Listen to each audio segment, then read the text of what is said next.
Hello, here's Movie Fanatic Nate coming at you to finally complete after years and years of just off and on doing Home Alone reviews. I'm here to actually complete my review of the Home Alone franchise that exists at this time. I can't imagine there'd be another one. It was like 9 years, I think, between 4 and 5, and after seeing 4 I can understand why, but then like in 2012 or 2013, so that'd be like, yeah, I think it was 2012, this one was made for cable or whatever, so I'm coming at you, and I just recently, well, not recently, this year, sometime, I don't know, I can't tell by what they put on the sticker, but this year at some point I came along this at half price books for $2, and coming at you to review Home Alone, The Holiday Heist, which incidentally was actually completely sealed, and I just took off the tag and put it under the little plastic there just so I can remember, you know, where I got it and for how much. Not like I get it movies from anywhere else, pretty much, as you can tell if you watch a lot of my reviews. Most of the stuff I pick up is previously viewed from half price for $2 or $3, so I'm coming at you to review the most recent entry into the Home Alone franchise, Home Alone The Holiday Heist, or Home Alone 5.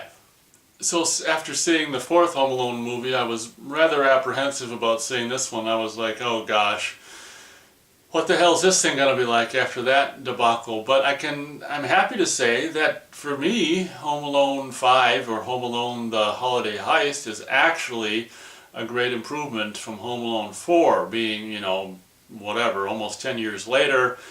I think they went back to the roots of kind of the franchise or whatever, and this one very much has, for me, having just recently viewed it for the first time, very much captures the kind of the feel. It probably isn't well as it can be like 23 years later, the feel of the first one in a lot of ways, even so much as being a little hint like when the credit, you know, when the title comes on the screen, and then I think once later on in the movie a little hint of John Williams' Home Alone theme, which is I think the first time we've probably heard it since 2, I would imagine. But you know, that touch, you know, that little detail I very much appreciated, being a fan of John Williams' score from the first movie. That was a cool touch right off the bat, which was a really good sign. And then also this movie, luckily, very much with, like I think all 3 did, this is a completely different family from the first. I mean, it's not the McAllisters, which is something they never should have done after the second movie. You've got different people casted in the parts. There should have been different characters all along, but obviously in 4 it was the McAllisters again. But I'm happy to say it's not the McAllisters in this movie. It's just some whatever new family or whatever, young kid, older sister, and mom and dad moving from California to Maine, I want to say. And I can also confirm that, you know, although I think maybe the snow may have been fake, at least they went with the snow look. There's this character across the street who's constantly building a snow fort and making snowballs and all this kind of stuff, and clearly the snow fort is, you know, clearly not snow and something fake. So at least they made an effort to make a wintry, snowy winter versus the snowless winter of Home Alone 4. So that was another detail that I greatly appreciated. Just like 4, however, I'm not too keen on this kid. I feel like this kid could easily be like a girl with short hair, but, you know, having seen him, you know, with no shirt in this scene, which obviously mimics Home Alone 1 or whatever, and I think I don't know if they do that in every sequel or not. I think maybe they do, which is just like whatever. I will say that there's this cute detail in this movie where he puts on the aftershave and he's just like pauses and he's just like, like it doesn't bother him at all, which I thought was kind of a interesting wink at, you know, doing something different at least. So the premise of this movie is just mom got a different, you know, I don't know, got a different job or some kind of, makes kind of no sense because I don't think she got a new job. I think she's, I don't know, whatever, but she's got a better job or better position, which means she's got to move all the way across the country from the east or the west coast to the east coast. But whatever, that's a small plot point. They basically go moving into this mansion, presumably they've never seen in person before. And I will say the house in this movie is really kind of cool, much cooler than that stupid smart mansion in the fourth movie. This movie, or the house in this movie's got a really cool, old, just classy, very much like kind of the original Black Christmas in a way. It's got that cool kind of old, just whatever old mansion look to it. It's got a really cool look to it, the house in this movie. So they move into this house, and there's some talk about the beginning of the movie, like, oh, is this house haunted or whatever, ooh. So obviously the premise of this movie is, it should be said that of course being made or coming out in 2012 or 13, or I think this probably came out on TV or whatever in 2012. Obviously you got the teenage daughter who's just got her face in her phone, and it's just like, oh my god, I'm so sick of seeing that crap.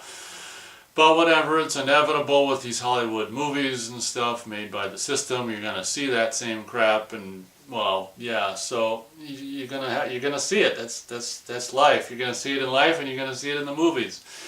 So, and you know, daughter is obviously addicted to phone, and Kevin's or not. This isn't Kevin. The son is, you know, the son main star in this movie is addicted to video games. Of course, no surprise. You know, heavily into the online video game playing and stuff, which is all kids pretty much his age are doing now, which is like, you know, oh my gosh, you know, there is outdoors, kids, there really is, and during the summer and stuff, it's really nice out and there's things to do outdoors. So that's my message to you kids who are constantly stuck in your room playing video games online. But to be fair, like if you live in the Midwest or in the winter, I mean, there really isn't much more to do than play video games. So you can play them during the winter. But anyway, the premise of this movie, obviously, just like all the first 4 Home Alone movies, you've got a group of criminals. This, you know, my least of which being in the 4th movie, you know, is just like, well, you can see my review of that to see that. But I actually kind of like the criminals in this movie, and one of the big reasons is because the main head honcho criminal is none other than Malcolm McDowell, which I never, you know, he probably never would have imagined in 1990 if he ever got wind of or saw the original Home Alone that he'd ever be one of these, you know, criminals in a Home Alone movie. But, you know, just seeing the familiar face of Malcolm McDowell was, you know, appreciated. And it's funny because I think he's listed in the credits as and Malcolm McDowell, which led me to think, oh man, he's just going to have a little part. He's in it a lot, so I'm not exactly sure, you know, why a character who's in a movie so much is and, but whatever. That's just how they work credits, I guess, or whatever. So the premise about this movie is kind of cool. Basically, this old house was a former house of this bootlegger or something like that, or this guy. I can't remember if that, I don't know. We'll just, at the end of the day, we'll just say that this famous painting, this very famous painting worth a lot of money in this movie, is basically hidden downstairs in a vault, which is really cool. We end up finding out that there's this huge safe in the bottom, in the basement, hidden in the wall, and the criminals go in there to look, you know, for this painting, only to find an empty safe. And the kids later on, after the parents leave, discover that there's actually a false, you know, back or whatever. The rear wall to the safe is actually, you just push it and it'll fall forward, and to reveal this huge, you know, just secret room beneath or behind the safe, which is, you know, the huge walk-in safe, which is really cool, and the paintings hanging there and stuff like that. It's kind of like the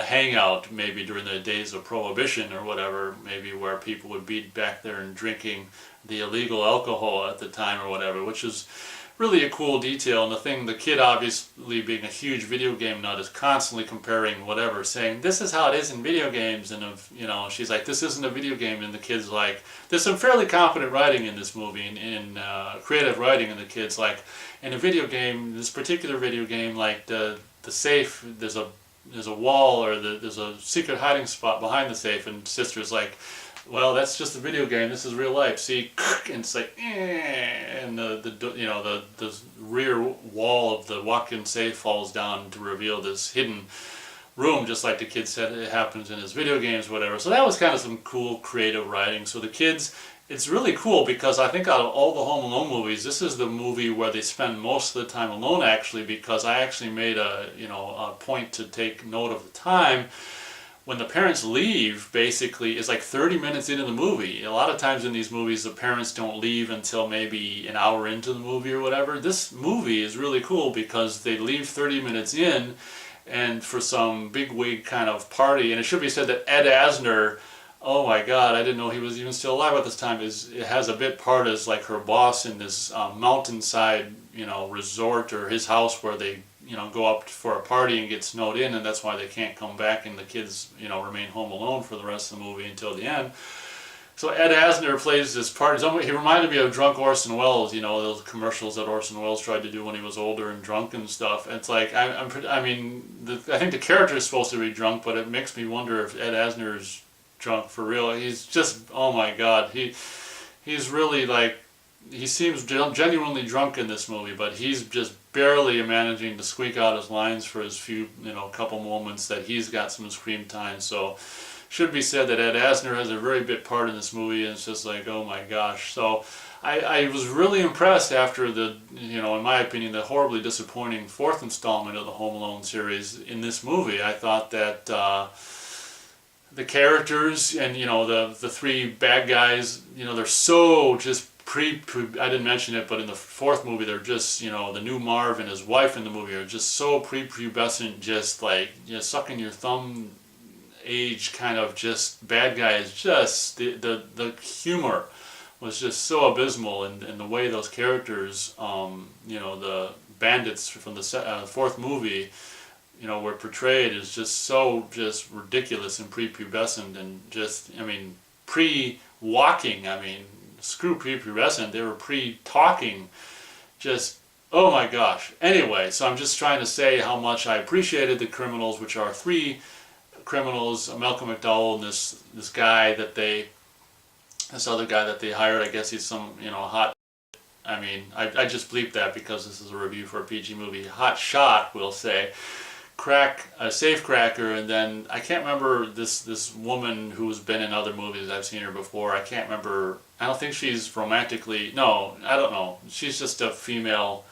Ever since 2, and they started doing 3 and 4 and 5, and like one of the bad guys is a girl, which is fine. She's got kind of a nice caboose in this movie, so I found myself watching that when possible. But yeah, overall, like, I found this movie to be particularly entertaining, and at night and stuff when they're breaking in, like, although it's probably fake on the ground, at least there's white stuff on the ground, and across the street there's Christmas lights on the houses and stuff. So it's got very much more of a Midwestern Christmas winter feel, if you will, and them breaking into the house. That's another thing about, like, I did feel very much for the first time since the first movie, because the second one was New York, and I don't know, the third one, I can't remember much of the third one. I know the third one, I really liked the third one, but for me this movie really does, I don't remember if this third one captured the feeling of the first one or not, but for me this one really captures the feeling of the first one in a lot of ways.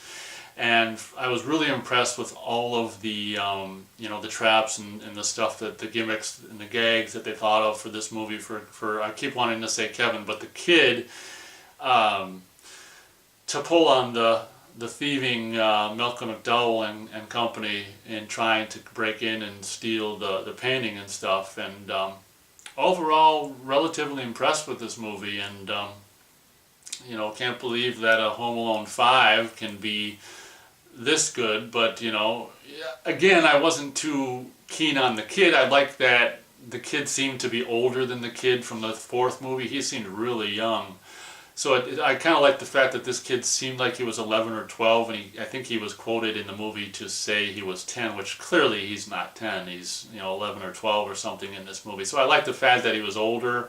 Again, I can't remember if I mentioned it or not, he did seem to be like one of these that could potentially be a girl with short hair, but since we've seen him with no shirt, I don't think it could be. But the kid was serviceable. There was things about him that were annoying, and then he was serviceable or whatever. And the sister, I thought, was kind of weird because she looked like she could have been half or quarter Asian or something like that, when clearly both parents are not. But I guess she could have been adopted, and maybe both of them were adopted for all we know. Maybe there can be a Home Alone 6, adoption papers, who knows, maybe I'll pen the script and send it to Fox. But that's pretty much does it for my review of Home Alone, The Holiday Heist. Fairly good entry. It's interesting how good it is for being this far down the pipeline at this point in sequels. And before I end the review, I will also mention that there's this kind of cool scene with this more heavyweight 20-something gamer that this kid plays online with, who kind of helps him foil the bad guys or whatever through technology and online streaming of video and all this kind of stuff, which is kind of cool to see as well, in a kind of a cool 21st century take on a Home Alone movie was pretty interesting. And kind of another play on the very first Home Alone movie with the old guy with the shovel or whatever. There's this kind of, I don't know if the dead, I can't remember, I want to say dead leg something, some guy, maybe the owner, former owner of this house, or someone who, you know, lived in it years and years and years ago or whatever, had a bum leg or something like that. And of course, somewhere along the line when they try to break in earlier, Malcolm McDowell, you know, hits his leg on a, or foot/leg on a snowblower, and has to like put on a boot and straps and stuff to like keep his ankles straight. So like when he comes back, he's like dragging his leg, which is, you know, it's whatever. You can roll your eyes at it, and then it's kind of cool at the same time. So it's them trying to, in a way, capture the feel. Hold on.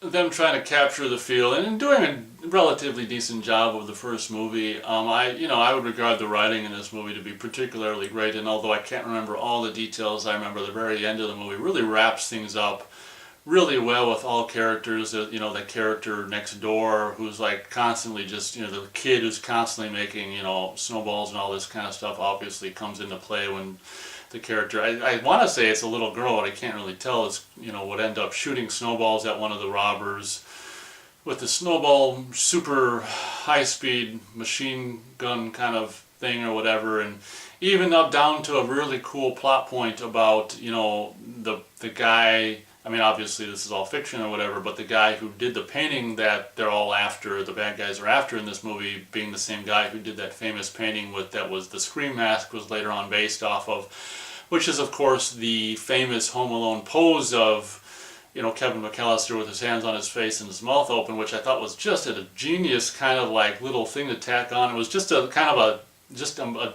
bit of dialogue in passing, and I was like, holy crap, what a cool like idea, because these Home Alone movies are full of that imagery of that famous painting with the hands on the face and the mouth open. And to have a painting in this movie be the thing that the bad guys are after, and then just say that for the hell of it, it was painted by the same guy who did that thing, you know, face, and that face is, you know, heavily known in the Home Alone movies, is just like, so the writing on this movie I thought was particularly competent. So competent, in fact, that I'm going to actually be able to give this movie 2 1/4 stars out of 4 stars. I thought it was one of the better Home Alone sequels. Up there heavily with 3, although, you know, having seen 3 for the last time a year ago, I can't really remember, although I remember really liking that in the scene where he drove a remote control car into the house across the street with a camera on it and all this kind of stuff. So it might be a little less entertaining than Home Alone 3, but it, you know, either a little less or right on the same par with Home Alone 3. So I was really impressed after seeing the 4th one. I was like, oh my gosh, can it be any worse? But relatively impressed with Home Alone, the Holiday Heist, and I guess that pretty much does it. Thank you very much for watching this review, and I can't imagine we'll see another Home Alone movie anytime soon. Again, I think it'd be really cool to have a Home Alone Halloween or something like that. Just, you know, there's other holidays to make Home Alone movies during, and I think Halloween would be a good one, because Halloween's all about making your yard up to be scary and stuff, and what a cool notion to, or a cool, you know, premise or time of year to have, make your yard completely full of traps for criminals who are looking to break in, with Halloween, you know, graveyards or gravestones and skeletons that can be animated, and, you know, spring-loaded skeletons that can, you know, whack the bandits in the face or whatever. But if I didn't mention it, a lot of fantastic gags in this movie that just seem to go on and on and on, and stuff that was really reminiscent of the original Home Alone. So all around, relatively impressive movie experience for this particular Home Alone sequel. So I guess I'd more or less recommend this movie for a decent price. So thank you very much for watching my review, and as always, we'll catch you next time.